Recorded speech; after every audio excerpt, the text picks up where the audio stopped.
Andrew Cuomo is gone. He has stepped down from his position of governor of New York, and he gave a farewell speech. There were many parts of it that I could show you, but I'm going to show you my favorite part, where he proceeds to beg for tax cuts for the rich on the way out. Demonizing business is against our collective self-interest. Taking actions that cause businesses to flee the state, taking jobs with them, only weakens our tax base and our ability to do good things for people. We can address income inequality without ending incomes. Taxes can be reduced right away if Washington does what they promised New Yorkers they would do and repeal the so-called SALT tax. That would lower New York's taxes $15 billion per year. That would make a major difference and frankly dwarf all of the other federal aid programs. It should have been done 8 months ago. We're going to have to fight to make it happen, but we must wage that fight. So I'm going to explain in detail what he's talking about there in a second, but the first two issues he brought up, the policy issues on his way out. Obviously, at first it was like, the facts are the facts, and this was political, and I was railroaded, and it's not fair, and whatever. And then he gets to the policy issues. First one he brings up is, don't defund the police. Defunding the police is bad and wrong. And then he goes right to this.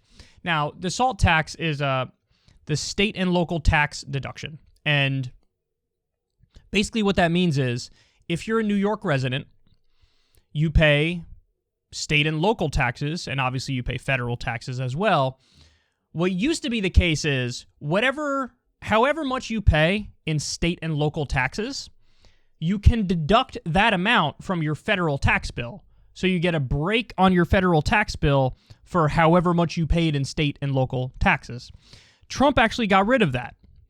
And there's basically Democrats from high-income areas are trying to bring back the state and local tax deduction because it would be good. Basically, it's effectively a tax cut for wealthy New Yorkers.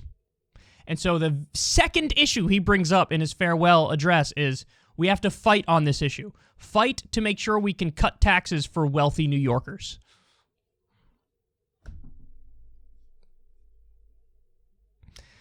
Of course, this is the direction he went in. Of course. So he's still being self-righteous. He's still, claiming that he got railroaded and it wasn't fair and all this stuff. And on his way out, the issues he seems to care about are more right-wing issues. Definitely cut taxes for the rich. Definitely do that. We have to fight on that. He was not good, needless to say. All the sexual harassment and even sexual assault and stuff aside, and I recommend everybody check out the segment we did on the AG report from New York because it details all that stuff and we go through many of the claims. All that stuff aside, there's been a number of other scandals that were horrendous as well. When they built the new, now they call it the Cuomo Bridge, the Mario Cuomo Bridge, so it's named after his father who was governor. It used to be called the Tappan Zee Bridge, but now they call it the Mario Cuomo Bridge. They put bolts that weren't the right size on the bridge, and so they built it incorrectly, and then they tried to cover up the fact that they built it incorrectly. So there's a big scandal on that front. His campaign manager from 2014 was convicted. He was found guilty on bribery over $300,000 worth. He created the Moreland Commission, which was this anti-corruption commission, and then as soon as that corruption commission started looking into him and his allies, he disbanded the commission immediately. So there's a number of things. We can go on and on here with the Cuomo scandals and the things that he did that were terrible, but I think it says a lot that on the way out the door, it's, I didn't do it, I'm not guilty, and by the way, defunding the police is bad and wrong, and let's cut taxes for the rich. There's one other issue he brought up too, but I don't remember what it was. Oh, he brought up a bunch of COVID-related stuff, like safety measures and whatnot.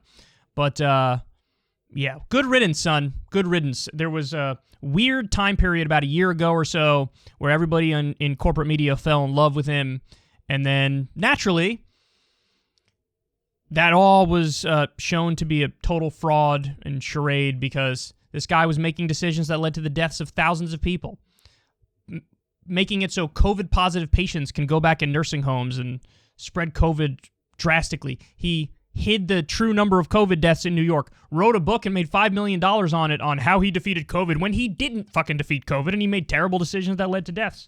So there you have it. Good riddance, Andrew Cuomo, and I hope we don't see you on the political scene again, but he may at some point try to mount a comeback.